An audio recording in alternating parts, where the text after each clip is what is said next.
Hello and welcome to TableTalk Friday, a weekly dose of D&D banter between three lads in a bedroom. If you like their style, make sure to follow them on whichever podcast service you prefer and come back every Friday for another upload. Now, back to the boys. Yeah, but it was nice sleeping in that last night. I actually made the bed for the first time in a year. Well, since we moved in. Yeah? I mean, I think I might have made the bed 2 months ago. That's a good job. I think I'm not a bed maker, dude. No, I only make my bed twice a day. So, minimal. You can be the parents that make the bed every day. I am not. You know what I want? I want a wife who cares about that shit. So, because I do not care. If she's happy to wake up every morning and make the bed, then that is perfect for me. It's funny because when I was younger, it didn't bother me at all in the slightest. It was all ramshackle. I'm whatever. 6 months younger than you, so yeah. That's just the seniority, man. Wait till you're as old as I am. But I don't know. I look at the bed now. If it's not made, I feel dirty. Really? I feel like. Does that look dirty to you? I mean, it's not dirty, but.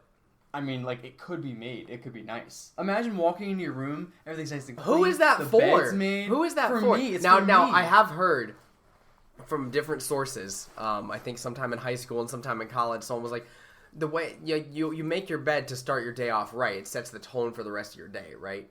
Okay. That's what I've heard people say. Sort of like breakfast is the best meal of the day. It's like making your bed is setting yourself up for a successful day.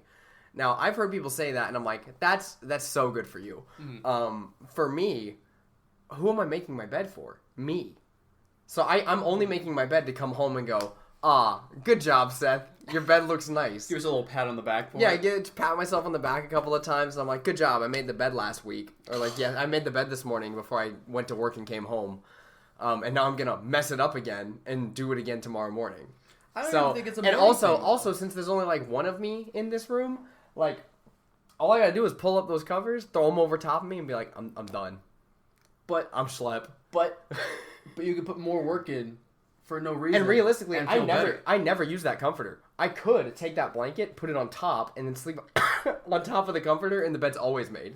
But you don't sleep under a comforter? Well, I did last night, and guess what? I hated it. I got hot. I usually only use that one blanket, and I'll throw the comforter to the side. Do you use was it a thinner blanket? No, it's a weighted blanket. That's a 15-pound blanket right there that you're looking at. The top one or the one you use? The gray one underneath. Okay. I was gonna call you a heathen, and I was gonna go on a rant about how you're the comforter is the thing on top. Okay. But I was saying, I could, if I want to be that guy. I did this when we lived at Summerstone a while back, or Summerstone Eric. Summerstone Eric, of course. Summerstone Eric. When we used to live there, I would make the bed, and I didn't have a weighted blanket at the time. Okay. And I would make the bed for and leave it like that for a month or two. Oh, and I would take my blanket that I would use and sleep on top. Because I don't get, my temperature doesn't change that much when I sleep. But because I sleep next to this window and stuff, sometimes it does. In the winter, I get very cold because I sleep next to this window. And, you might think that that's unclean. I think it's just smart and efficient. It's not unclean per se.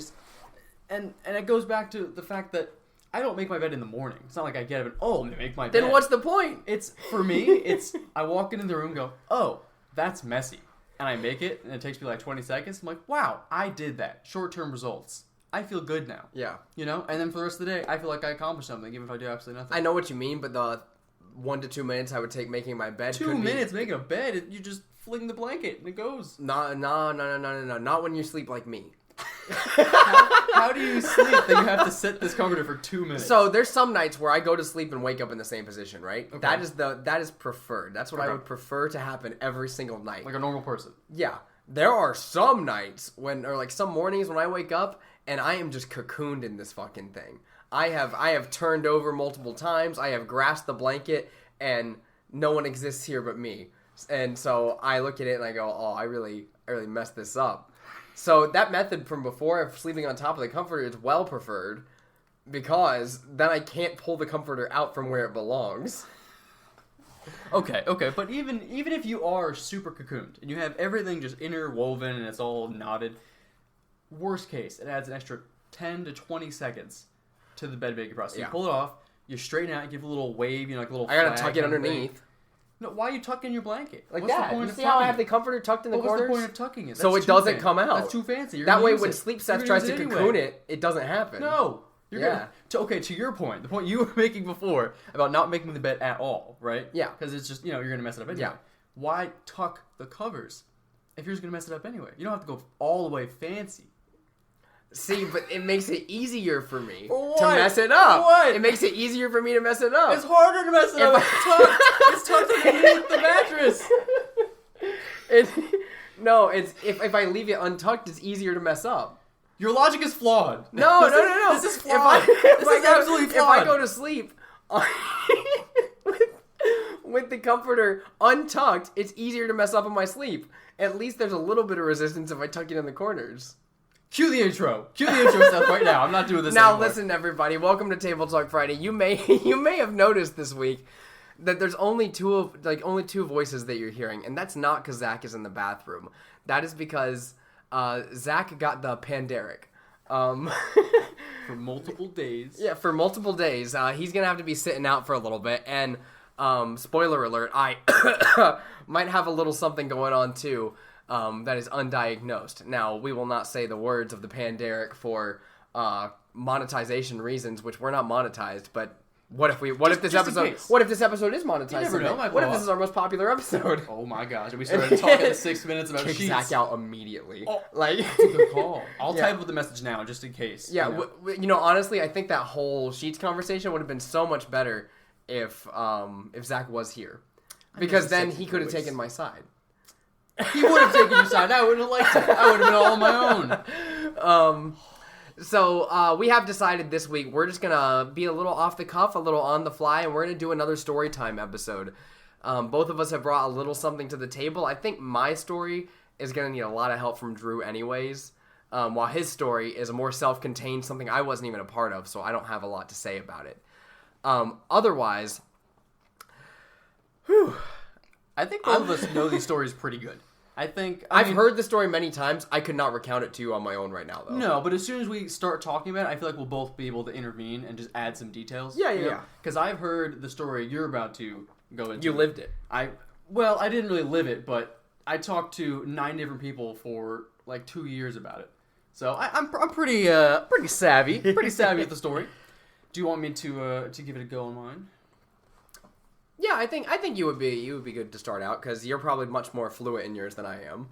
Yeah, that's what they call me, fluid. Fluent. All right. No, fluid. No, okay. They call me Fluid Drew. Is that what they called you in college? Like, wow, Drew's so fluid. Dude, yeah, he's you're right. the you're guy. right. He's fluid. Look, get old Fluid over there walking. That's what they called me. That was the nickname. Sorry for the intermittent coughs, everyone. Yeah, it's pretty gross. Yeah, I know.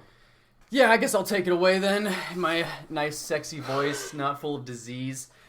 So, the story begins in the Eastern Realm long ago.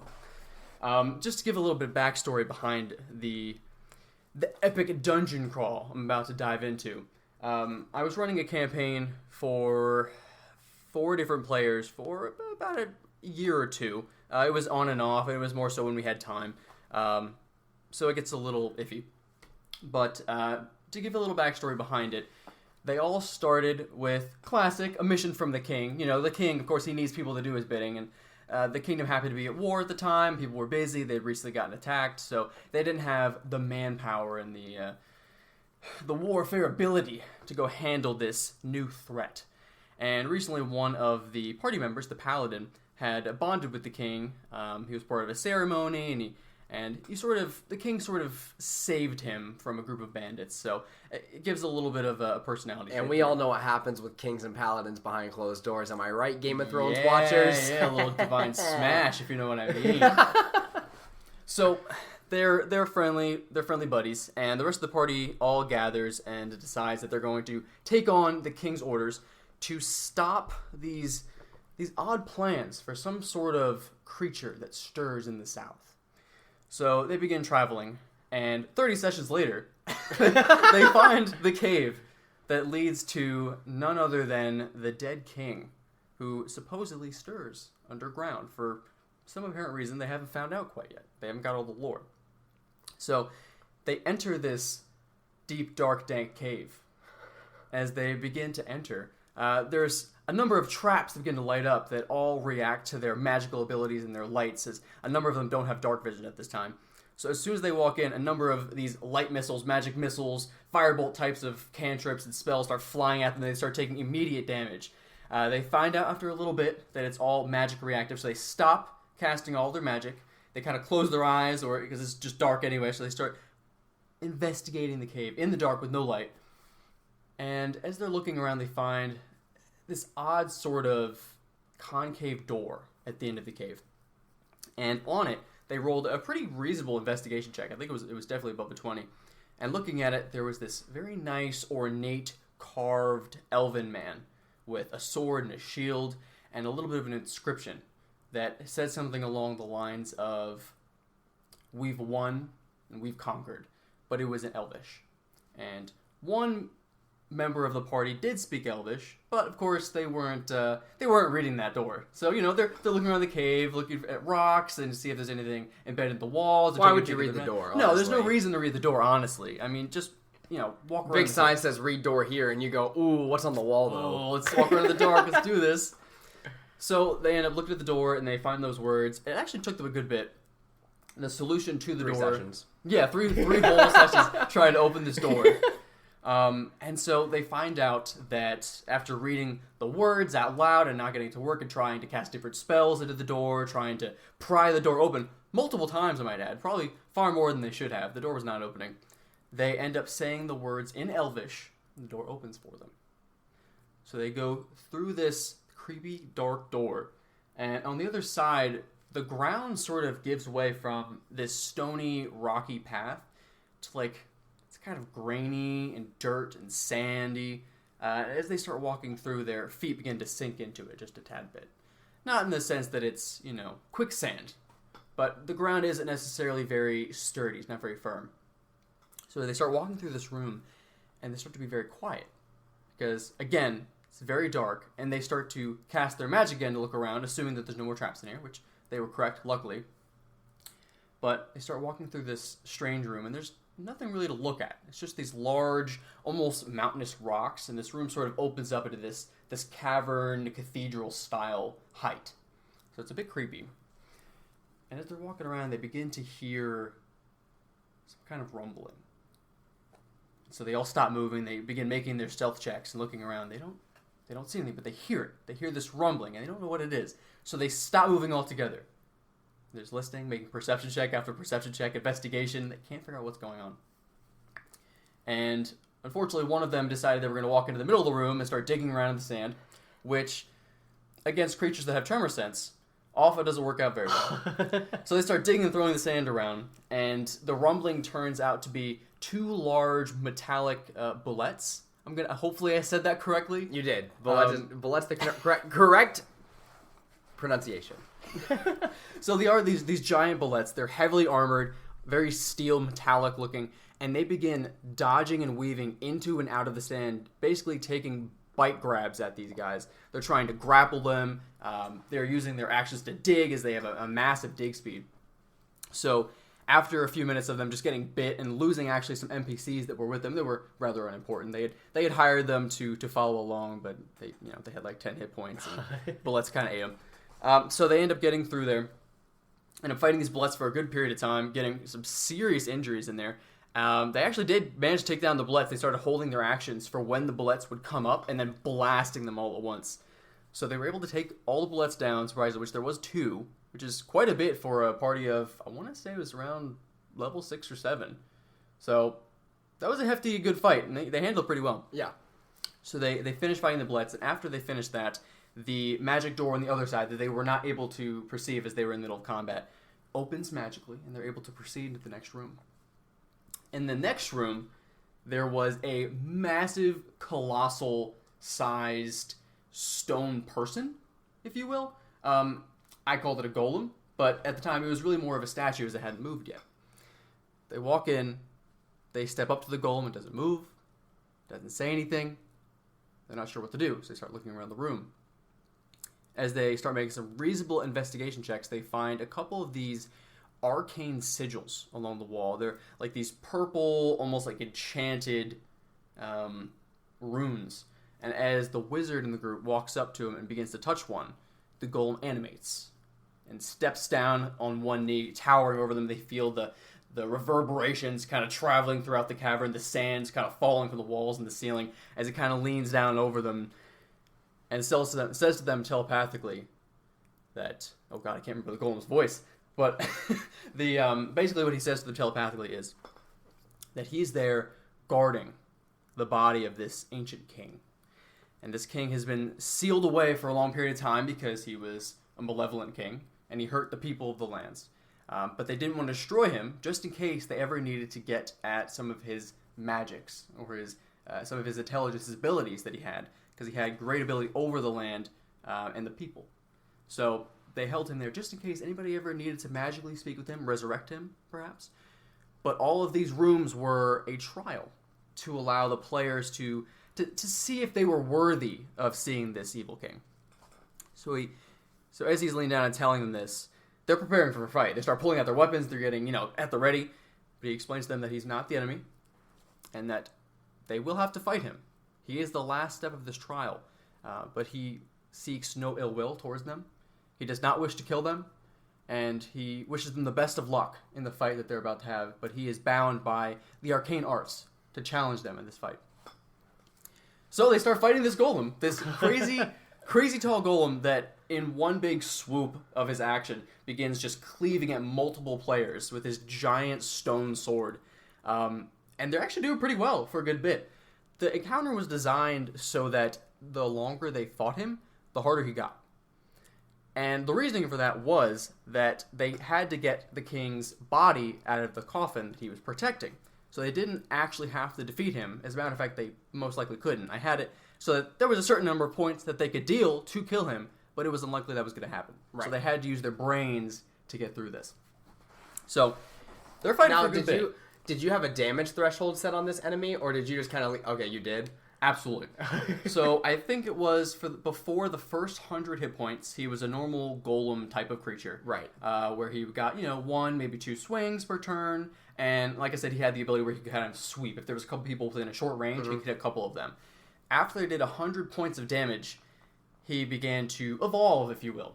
So the first 100 points, he actually sprouted another stone arm from within his body. So he kind of ripped part of his torso open. It was pretty gross. But he's all stone, so now he's got 3 arms, and he gets 3 attacks per turn. Right? And the party, they're getting hurt, especially after the blitz. Yeah, they're not very high level for this. No.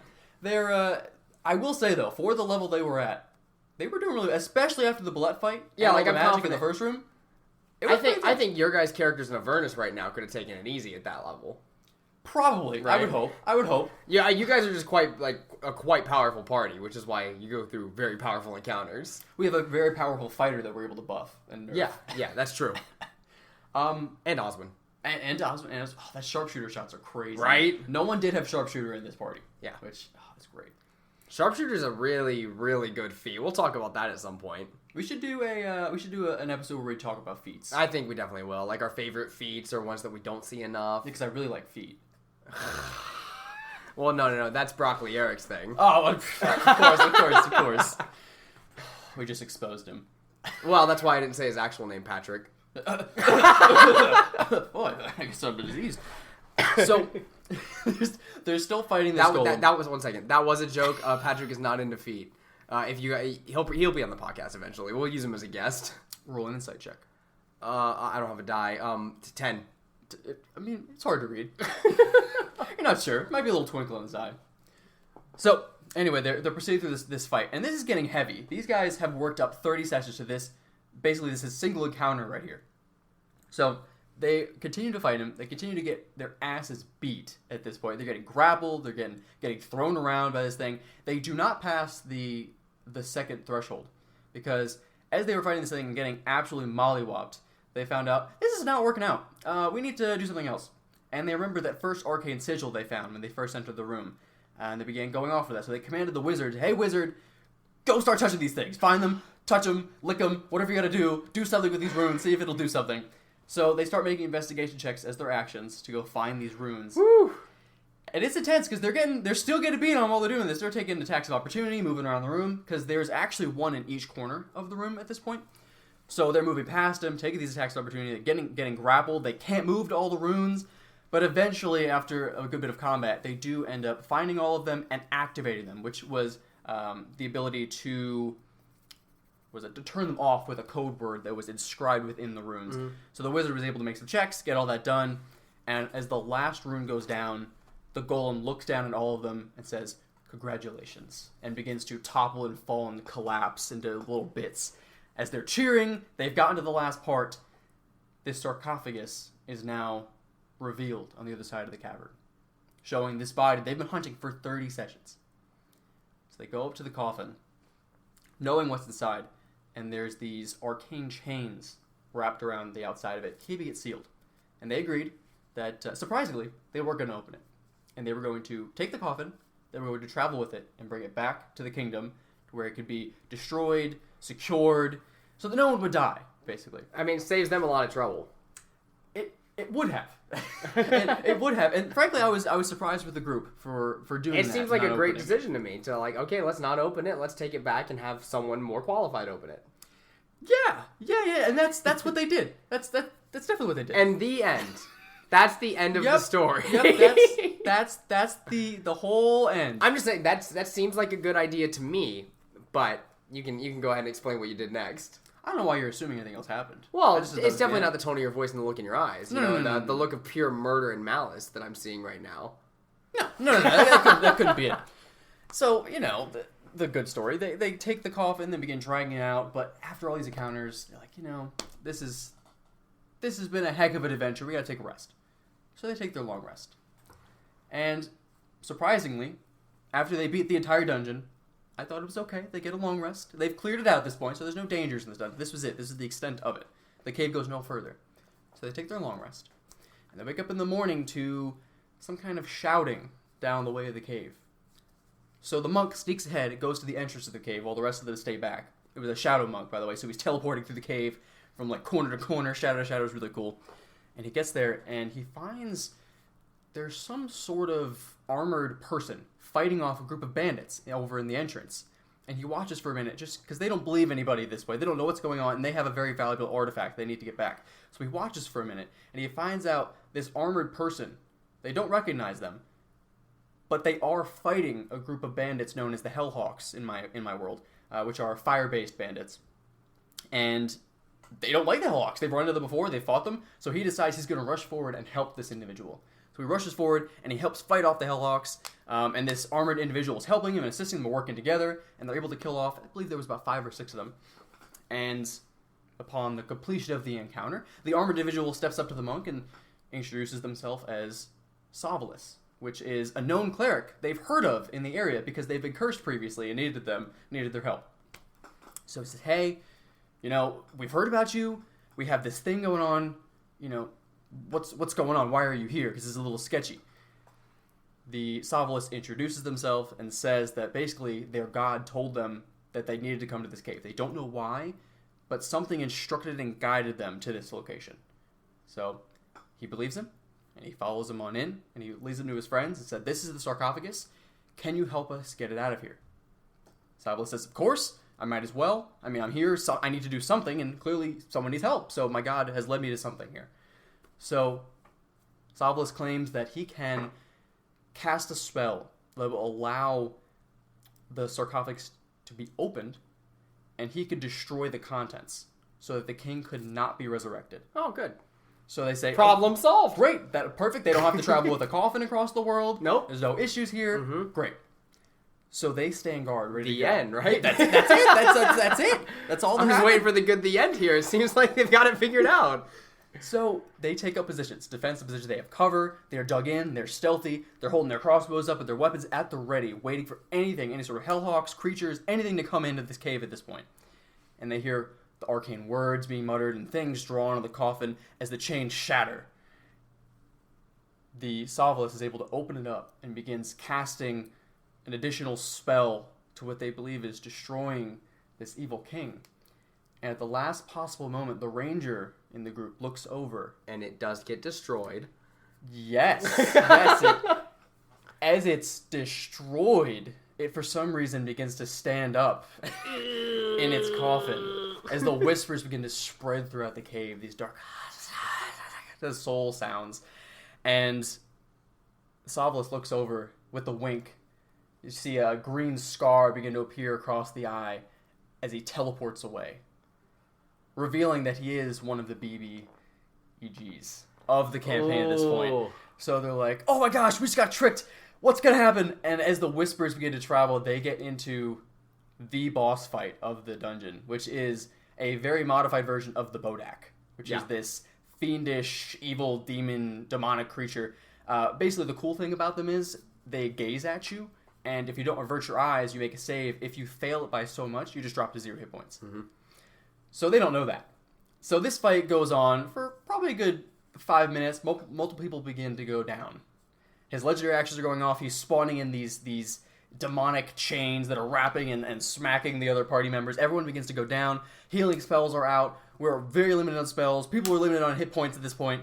And the only 2 people that are left in this encounter are the Paladin's Familiar and the NPC Wizard.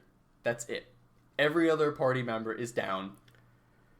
And it comes down to a single roll where the Bodak's basically just going to start killing these people. But the wizard, intelligence-based character, grapples the Bodak because he has nothing else to do at this point. And as the DM, I don't want the wizard to get the final blow on this guy. I'd rather TPK than let the wizard have the final blow on this creature. So he gets grappled. He gets face down towards the ground where he can't gaze at anybody. And there's nothing else that can be done at this point. But we check the rules on this familiar or this creature that the paladin has summoned at this point. And it says in the rulebook they would act in self-defense if there's no one to command it. So the familiar leaps forward, bites the face of the Bodak, and tears its head off with a single roll. It had 2 hit points left. So, overall, the most intense dungeon I've ever run. People were screaming. There was, tears at the end. It was really intense. And it all came down to 2 hit points, and a familiar killed the boss. Jeez.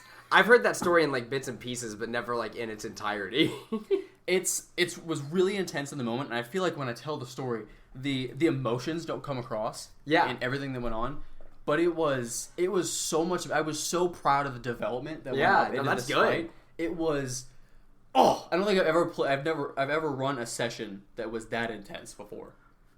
I don't know I haven't gotten to do a big twist like that yet. I mean, I guess the Emer thing in the Court of the Giants was a pretty big thing, but that's a Storm King spoilers here. I think that was pretty equivalent.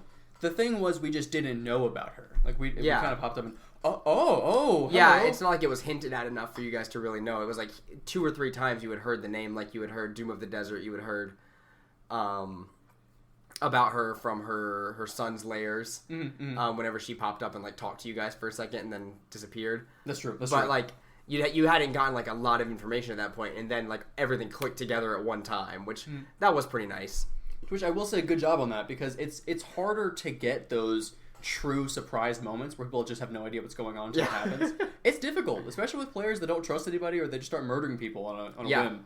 Well, there have been many times when one of you guys has been I bet this is going to happen in 3 or 4 sessions, and you've been 100% right after to sit there and straight face, but no, that wouldn't happen. That would never happen. There have been many times throughout this campaign where they're or one of you's oh yeah, I bet this is going to happen sometime soon. And I'm that makes no sense. No, why would that ever happen? Yeah, I've already planned it well ahead of time. And then know 50 sessions ahead of time what's going to happen. Yeah. And then it does happen, and it's oh, I fucking knew it! Which is a good moment, too, for the players. Yeah.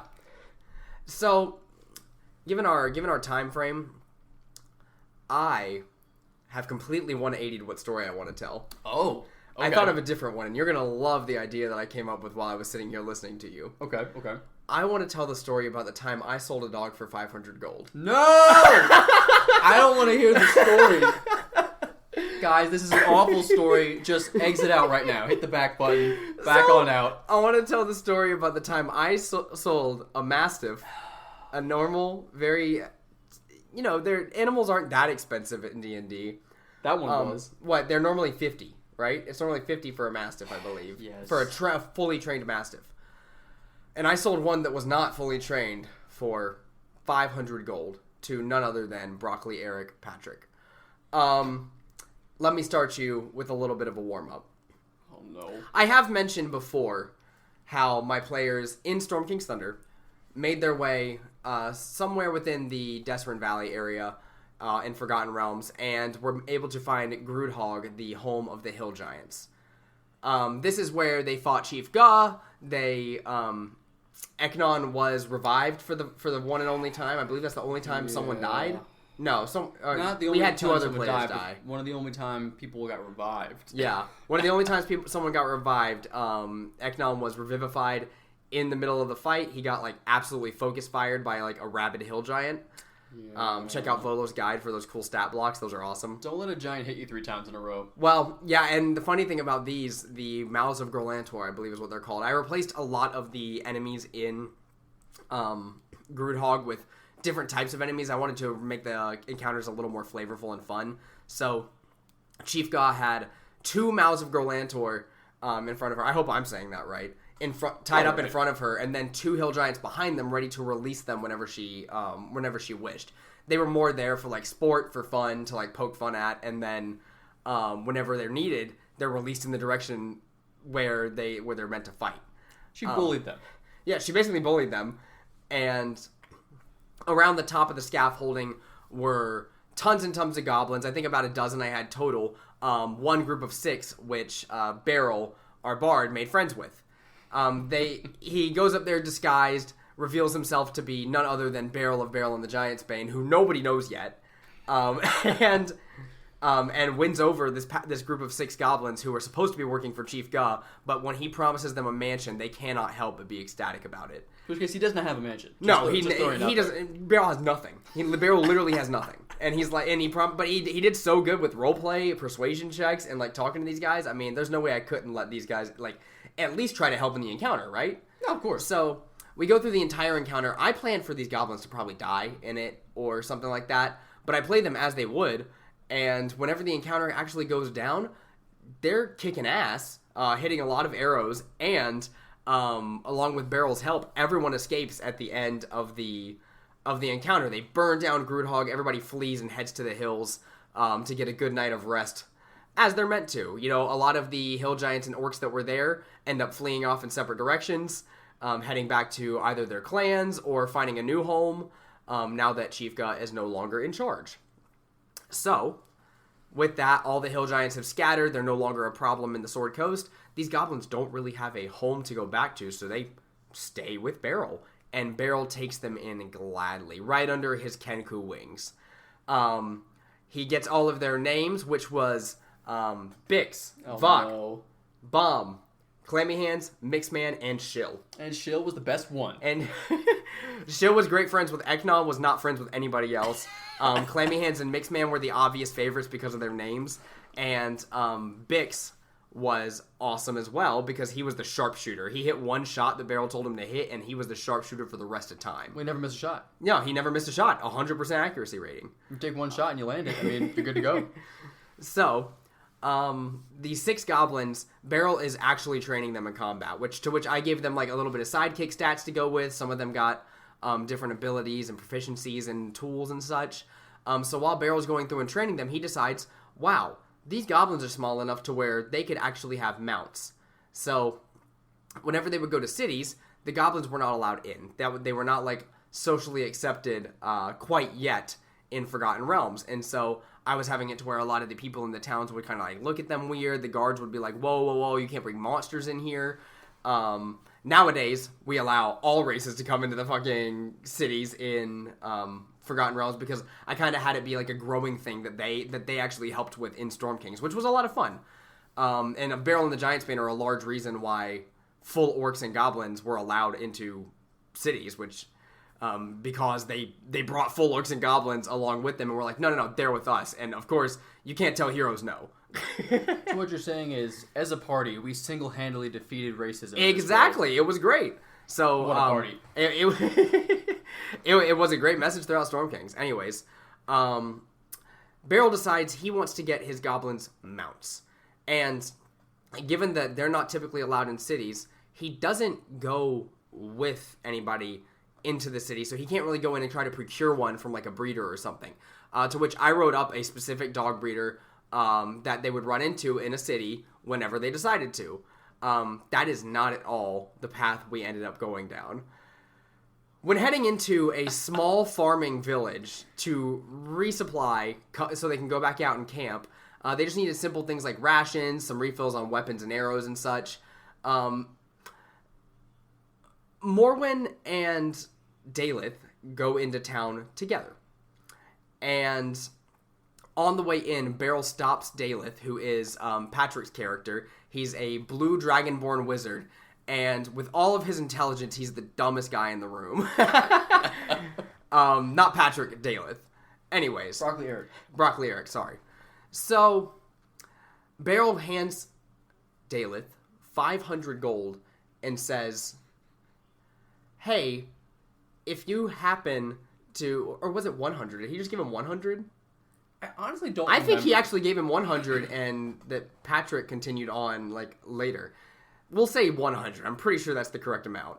Hands him 100 gold and says, hey, when you go in town, if you find a breeder or someone who has a dog, can you buy it for me with this money? And of course, Daleth is like, don't worry, Beryl. I have got your back. You will have a dog at the end of today. So, Morwen goes to resupply on all the things they need. Daleth gallivants a little bit around town. He looks at the fields and such and is like, I gotta find a dog. Seth, I'm rolling investigation to find a dog. And I was like, okay, no problem. I have him look around the main market, which is sort of like just a little farmer's market. It's a small village. And he doesn't see any particular breeders. This isn't a place where you would really find people breeding mastiffs.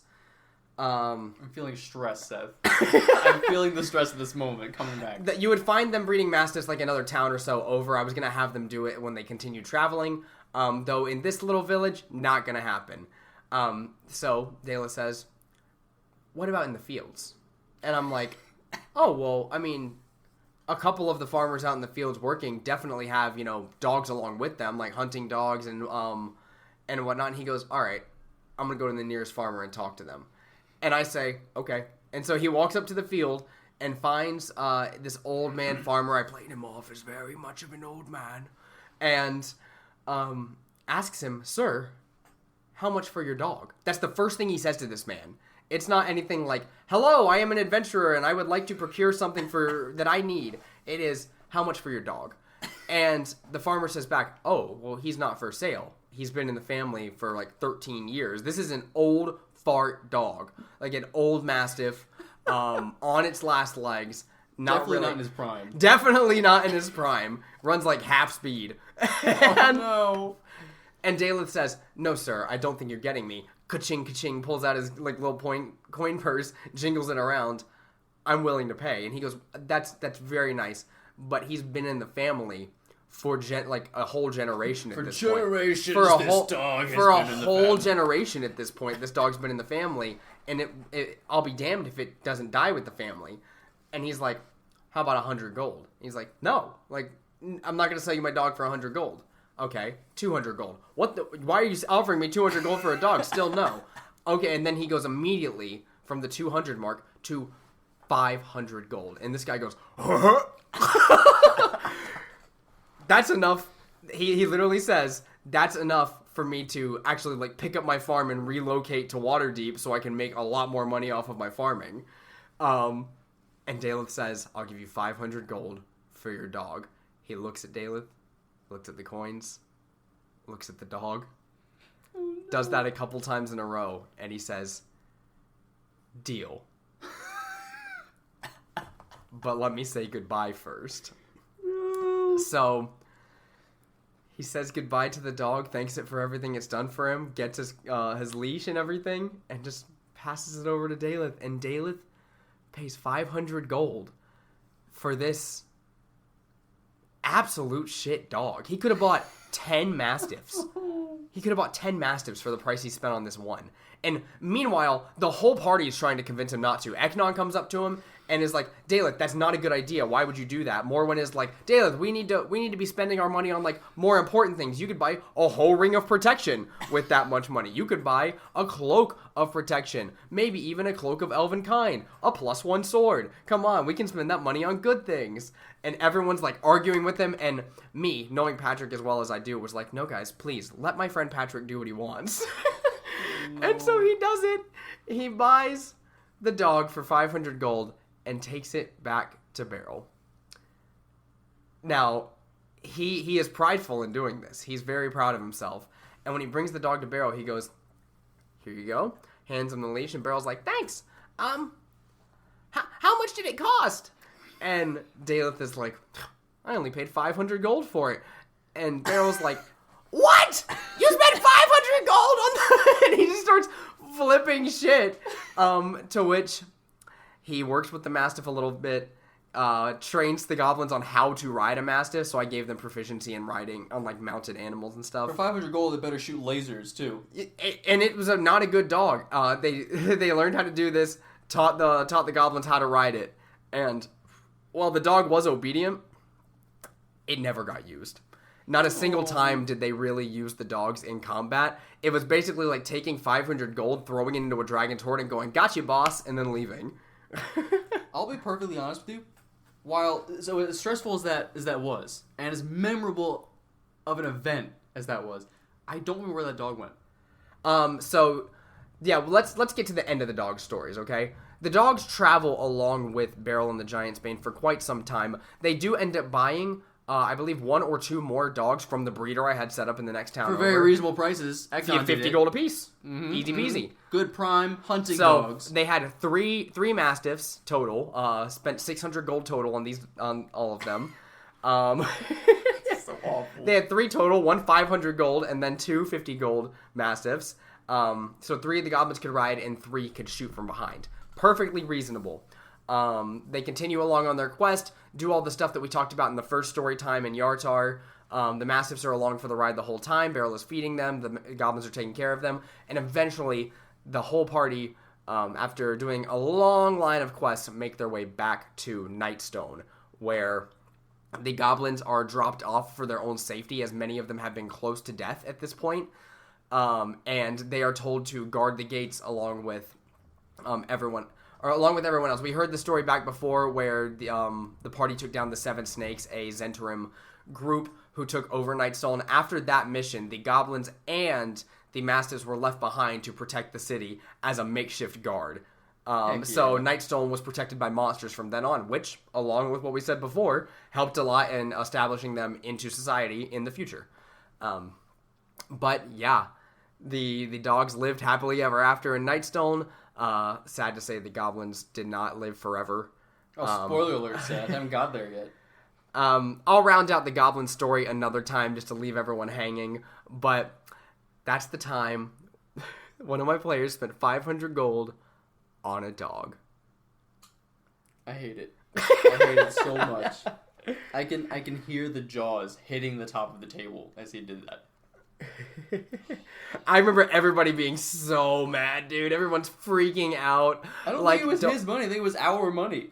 No, he spent his money. You guys would not have let him spend. You think so? Yeah, it was his. I remember not giving him money after that. Like, there was a while where we were divvying up loot from adventures and quests they were doing, and we didn't give him any for a while. Just imagine the farmer who went back and told his wife and kids, like, hey, I know Lassie means a lot to you, but she's gone. No, it's so sad. She ran away. She went to the hamster wheel in the sky. I don't like that. I don't like that version. Yo, you gotta think about what the farmer had to do after that. It's like, okay, but you can't... How can you turn that down? Someone offers you 500 gold, and you go... that's like someone walks up to you and says, hey, I'll give you 100,000 gold for your land right now.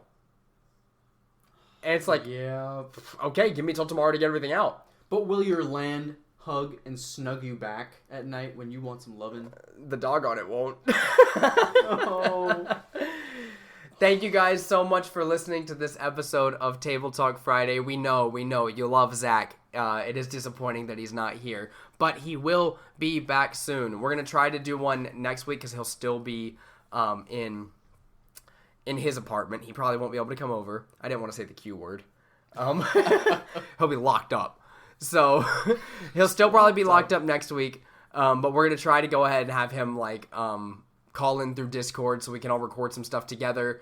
And mostly it's just us figuring out the technical stuff around it. But please write in at tabletalkfriday@gmail.com. Let us know all of your crazy tabletop gaming stories, whether it's in D&D, in Shadowrun, in Monster of the Week, whatever cool games you got going on. So hit us up there, ask us questions, and we will see you guys in the next one. Character, whoever you are, take us out. Hello, it's Agnon Greylock here. Thank you for listening to Table Talk Friday.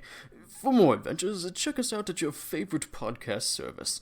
If you have any questions about our travels, please write us a magic letter at tabletalkfriday@gmail.com. Otherwise, stop by next Friday for our next episode. Enjoy.